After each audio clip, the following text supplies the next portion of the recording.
皆さん新年にまつわるものを何か作るんじゃないかなと思ったかもしれませんが、そんなものは全く作りません。今回作るのは巨大ビーコンです。なんとこれエメラルドブロック52万個も使います。実際このピラミッドはおまけ程度のもので、本当に作りたいものは襲撃者トラップです。でもこのワールドって襲撃者トラップもあるんですよ。ただこれの効率が 2.5 倍。今後ね、レッドストーンいっぱい必要になることがあるので、今のうちにレッドストーン製造機の代わりになるものを作っていきたいと思います。でまずはこれを解体しようと思うんですよ。はい。なんで、壊します。でもこいつら倒すと襲撃し始まっちゃうから、どうしようかな。村人一体倒すかな。村人倒しちゃうか。かわいそうだけど。今度は敵倒そう。エボーカーとかベックスも倒さないと。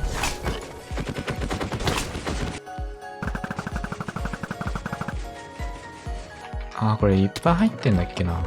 うわ、めっちゃ入ってるわ。これは最後でいっか。上から壊してっか。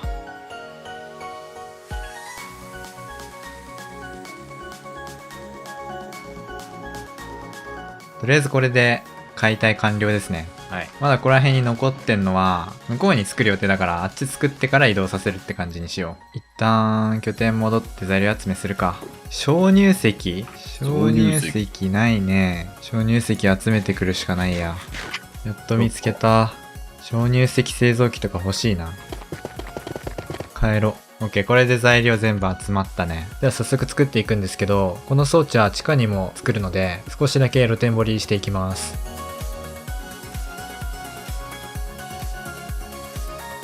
OK、これで水抜き終わりですね。よし、じゃあ掘ってこう。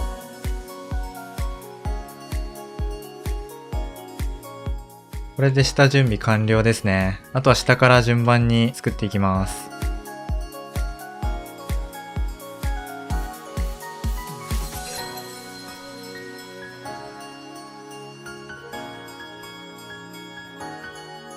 とりあえず形はこれで OK ですね。なので今度はネザー側作っていきます。せっかく元気に手伝ってもらったけど村人めちゃめちゃ逃がしちゃいましたね。溶岩足りなかったんでネザーで集めていきます。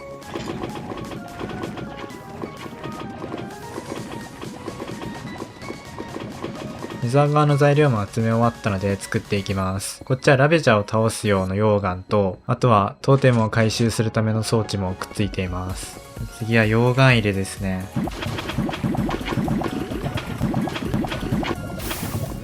はい、これでネザー側完成ですね。じゃあ、あと現世で残ってるとこやっちゃいますか。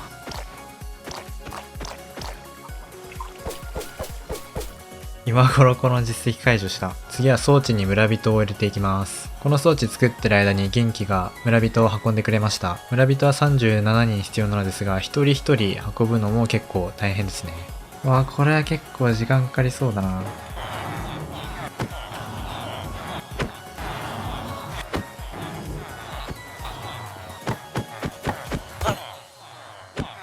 これで1個目完成ですね。村人フェンスゲートに挟まって動けないようになってます。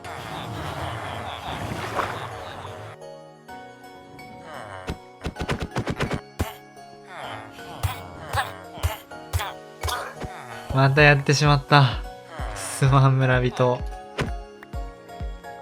下からニュルって出てきたね今。これで全ての村人の配置が終わりました。じゃあここの村人たちは申し訳ないけど消えてもらいます。次は倉庫部分の仕分け装置セットしていきます。シルカーボックスローダー16台あるので、今までにないくらいの数になってますね。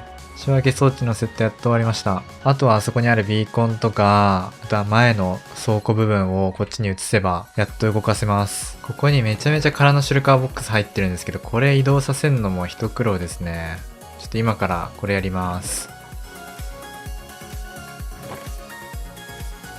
これで空のシルカーボックスはとりあえず移動し終わりました。まだね、残ってるんですよ、こっちに。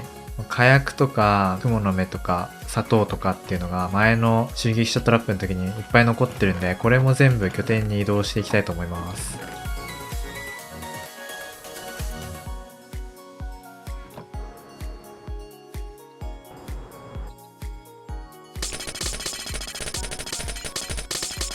さあこれで古い方の襲撃者トラップ最後4マスだけになりました。ここ壊せばもう完全になくなります。これで完全に置き換わりましたね。今までだいぶお世話になったんですけど、今度はね、こっちの方いっぱい使っていこうと思います。完成したんですけど、まだここカラーのシュルカーボックス全然入ってなくて、シュルカーボックスの消費量がすごいので、一旦ほぼ満タンまで入れようと思います。今多分シュルカーボックス4、5000個くらい入ってるんですけど、1日くらいは持つかなと思います。一通り作り終わったんで、今度は不吉な予感取りに行きます。これ、モブスイッチオンにしてると、モブ湧かないですね。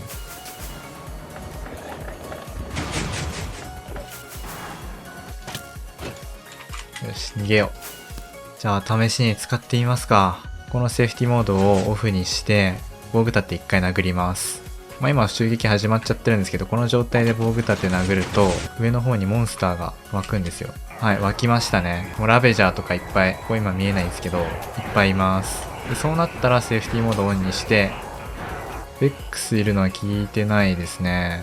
上行き過ぎちゃったかな。この装置はカーペットモッド使わないといけなくて、モッドを使って一定間隔でこの防具立てを殴るようにしないとうまく機能しないんですよね。なので今これは1秒間に2回攻撃するようになってます。で今ね、下の方音とんでもないことになってますが、アイテムもね、その分とてつもない数流れていってます。じゃあエメラルドたくさん必要なんで、こっから朝まで放置したいと思います。ということであれから8時間経ったんですけど、レベル見た感じなんか途中で止まっちゃってたみたいですね。どんぐらい溜まったか見てみますか。ここにエメラルド入ってるんですけど、結構入って、でもちょっと少ないかな。1箇所だいたい10万って考えると、4、5時間くらい経って止まっちゃったみたいですね。とりあえずエメラルド200万くらい集まったんで、これ全部エメラルドブロックにするので、自動クラフト装置へ運んでいきます。これに入れて後ろから押せば、向こうにずっと全部送れますね、一気に。これでチェスト付きトロッコにできるだけエメラルド詰めてきました。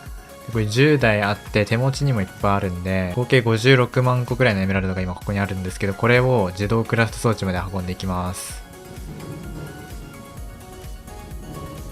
なんかちょっとずれてるやつがいる。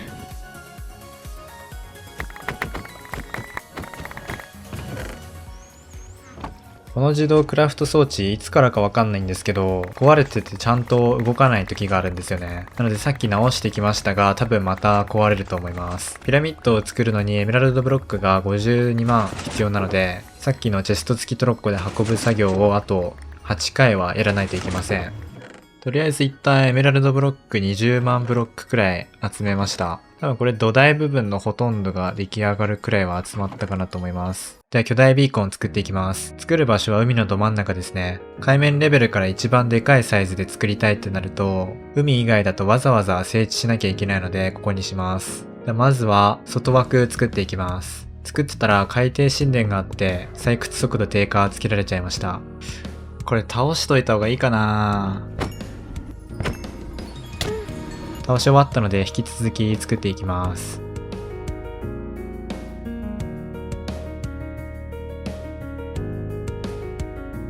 これで一周ですね。範囲は 515×515 です。なんでね、端っこに立つとね、反対側は見えなくなっちゃいます。そんくらい広いです。で、今度はこれ内側全部埋めていきます。総ブロック数が多分26万くらいなんですけど、一気にやっていきましょう。って思ったんですけど、次は一旦4分の1に区切ろうと思います。このまま一括で一面やっちゃうと、進捗状況が分かりづらいんで、ここからさらに4分の1にしてそこで一つずつ埋めていく感じにしたいと思います。これで4分割終わりですね。こっからじゃあ、ビーコン置いて移動速度上昇につけた状態でやっていこうと思います。この前元気の動画で露天掘りした時のビーコンが残ってるんですよ。これを使いつつ、これも足してうまく移動速度上昇に全範囲に及ぶようにしたいと思います。意外とビーコン埋まってましたね。金ブロックの数もこんくらいありました。これで足りるかな。ではビーコンつけていきます。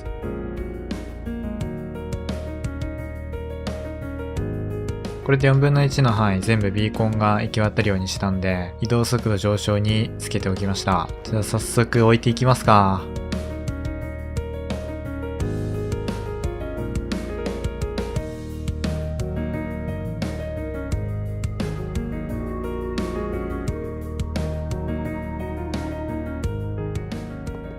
これで4分の1完成ですね。上から見るとこんな感じです。これでもまだ6万ブロックちょっとしか置いてないんで、どんどんこの後も置いていきましょう。やっぱこっち側にもビーコン欲しいな。ビーコンもう手元になかったんで、ウィザースケトラップ行って、頭集めて、ウィザー召喚して倒していきます。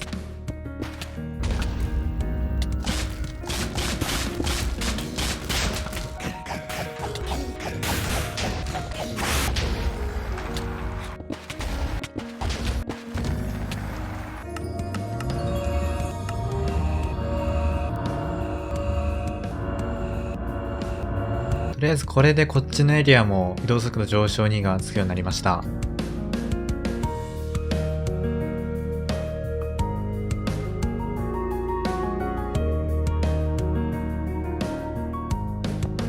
はい、これで半分終わりです。これで13万ブロックくらい置いたことになるんですけど、エメラルドなくなってきちゃったんで、また襲撃者トラップのところ行ってきます。ちょっと今からウィザーいっぱい倒していきます。18体分あれば多分大丈夫だと思うんですよね。全部の範囲、ビーコンつけれると思うんで、そうすればやっとね、速度気にせずに置けるようになります。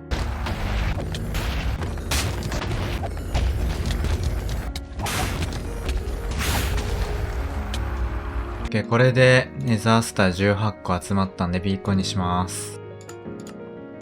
これだけあれば足りると思います。さすがに。これで全範囲ビーコンが適用されるようになりました。一部ね、こっちの端っことか向こうの端の方は入ってないんですけど、ビーコン置いて壊す時間考えればない方がいいかなということで、ほとんどの範囲はね、移動速度上昇2がついてます。はい、追加で23万ブロックくらい作ってきました。これでもまだ足んなくて、あと13万ブロック必要なんですけど、これはまた後で作ります。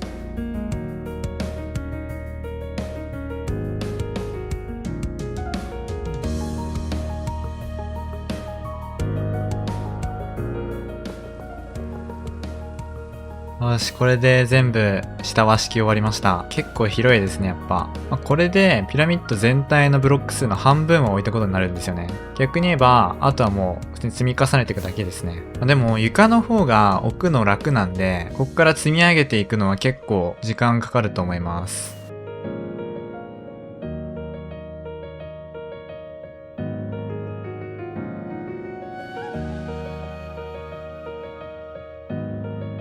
これで4分の1終わりですね。いやー、でかい。まだ1面しか置いてないんであんま置いた感じしないんですけど、これをあと3回繰り返すことによって全部埋まります。あそこ一番上が Y320 で、ここが Y64 ですね。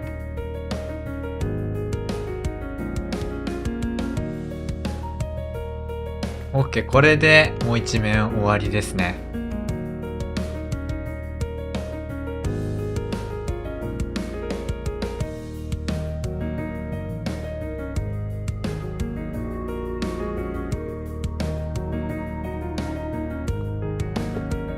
OK、できた。外枠全部置き終わったので、あとは内側置きミスしてるところを直して完成です。完成するとこんな感じですね。真ん中に例えば端から端までちゃんと見えます。エリトラでね、ここの斜面をね、急降下するのが意外と面白いです。中はビーコン取っておいて、上も穴開けてるんで、ビームは出るようになってます。いつも明るさ最大にして影がないようにしてるんですけど、影を見えるようにするとこんな感じですね。意外と神秘的に見えます。うわ、これはこれでいいな。よくない？